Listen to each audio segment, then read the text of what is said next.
diambil tuh, disita kan. Tapi kemarin Ibu Koni dengan videonya menyatakan dokumen-dokumen Ibu Koni sudah selamatkan, dokumen-dokumen penting, dokumen-dokumen negara, mungkin juga dokumen-dokumen menyangkut pelanggaran yang dilakukan Mulyono. Ibu Koni sudah amankan di Rusia dan dinotariskan. Bisa nggak dikasih bocoran nih, apa salah satu yang paling urgent di dokumen itu? Ada nggak keterlibatan Mulyono di dokumen itu? Begini, saya jawabnya dengan tegas dan jelas ya. Yang pasti, jika tidak penting dan tidak menyangkut negara, tidak mungkin dititipkan ke saya. Oke, aman ya. Oke. Itu nomor satu ya. Bahwa menyangkut Mulyono sedikit banyak pasti. Apakah Mulyono saja? Belum tentu. Masih banyak yang lain juga. Tapi kalau ya dong. Oke. Tapi kalau sekarang saya ditanya lagi, kira-kira apa? Saya bocorin aja ya. Mulyono ini lupa ya. Ketika dia punya gubernur Lemhanas, namanya Andi Wijayanto. Oke. Ya, ini saya masuk sekarang ke Andi Wijayanto. Seorang gubernur Lemhanas namanya Andi Wijayanto. Saya tuh main dengan Lemhanas, dekat dengan Lemhanas itu sejak zaman Pak Muladi, zaman bahla, ya kan? Oke. Lewat semua sampai Agus Wijoyo, ya kan? Dekat saya. Tapi setahu saya, selama saya berinteraksi dengan Lemhanas, tidak pernah ada seorang gubernur Lemhanas sedekat Andi Wijayanto dengan presiden. Tiap hari gubernur Lemhanas itu ketemu presiden. Dan itulah kenapa saya support Mas Andi, karena dia itu jadi National Security Council, act as a National Security Council.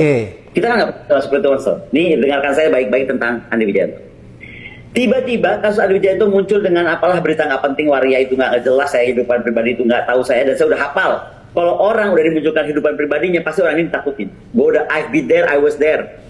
Pak Abraham. File militer saya itu bisa diobrak-abrik, dipublish dengan segala macam BAP, tapi nggak diterangkan siapa nama orang itu. Namanya Letnan Kolonel Ali Sudibyo, saya buka sekarang namanya, masih aktif. Dan bukan saya yang bermasalah, dia yang bermasalah, makanya di penjara. Oke? Not me who started ya. Orang yang bocorkan ini, dan sekarang saya akhirnya bocorkan namanya. Oke? Dan dia mantan suami saya ketiga. Oke, clear ya? Jadi itu urusan rumah tangga. Nah, Andi Wijayanto, ini biar clear nih, karena saya mau menyemangati orang-orang gak usah takut sama sesuatu fakta, gak semua orang sempurna. Pak Abraham juga pernah kena gosip apa nggak jelas, ya kan? Betul. Karena itu selalu dipakai. Ya. Sebentar, Andi muncul dengan tiba-tiba foto lah ini itu, semua orang ngirim saya. Habis Mas Andi apa? Mas Hasto ketemu siapa? Y lagi cipika-cipik, aduh Pak, itu kalau kita cipika-cipik itu terus dianggap kita baru ngapain? Ya. Jadi kesel saya sama buzzer murahan ini yang mau jadi membuat bising urusan kayak gitu. Nah, Andi itu sakit hati, Pak. Dia orang Makassar. Ya. Rumah tangganya baik-baik, anak baik-baik, semua baik-baik. Track record Andi Wijayanto udah tahu. Lah, emang Andi nggak bisa ngecek yang bocorin, yang ngarang-ngarang bikin itu berita siapa? Jangan salah. Of course Andi juga punya kartu truf yang tadi saya bilang. Mungkin dia punya kasus kartu truf Ibu Iriana, by the way, jangan tenang-tenang Bu. Babak itu belum keluar. Oke? Nah, ada Ibu Iriana. Jadi salah kalau Mas Hasto ketemu mana? Ke Felicia untuk urusan pribadi. Aduh, nggak kelas kita lah ngurusin kelas pribadi orang, hak pribadi orang, mau ngapain aja. Oke? Balik nih. Jadi, Mas Andi itu pasti punya data juga. Belum lagi siapa? Coba contoh, kita lihat PDIP deh. Di PDIP itu ada apa ketua hukum ya, saya juga nggak tahu ya, saya sering ketemu beliau, cuma saya hai aja soalnya. Pak Roni. Pak Roni itu mantan lawyer kasus Sambo. Apa kasus Sambo itu terbuka di publik? Kan enggak juga. Ya. Sebagai lawyer dia pasti tahu yang semuanya terjadi. Ini yang mau saya tanya, dengan semua data dokumen apa itu, ya kan? Jadi ada yang di saya yang sudah saya notariskan di Rusia. Ada yang dari Mas Andi yang belum dibuka, ada yang dari mungkin tentang kepolisian yang belum dibuka. Kita ini mau buka-bukaan apa ancur-ancuran? Ini yang mau. Itu yang saya bilang nggak kasihan apa sama Pak Prabowo. Ini kan dia dengan kayak gini, ini sebenarnya kan membuat Pak Prabowo jadi pusing. Pak Prabowo itu di dalam perjalanan loh ke luar negeri kemarin, dia pulang mendadak Pak gara-gara rame-rame ini. Tugas negara terganggu hanya karena ulah-ulah ini nih.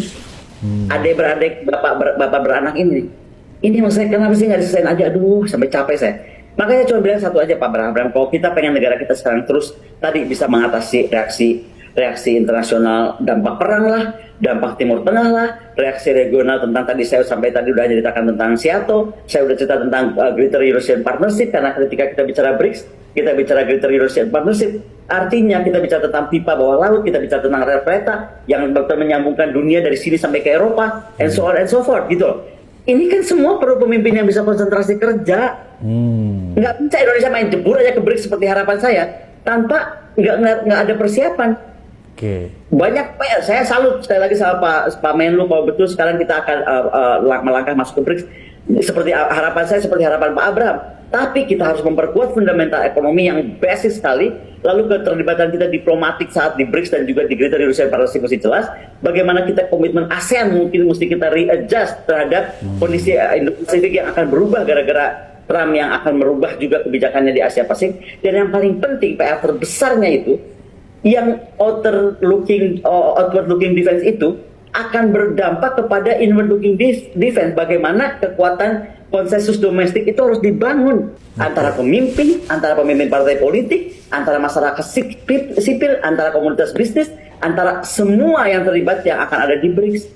How we gonna work kalau tiap hari yang kita hadapin kayak gini?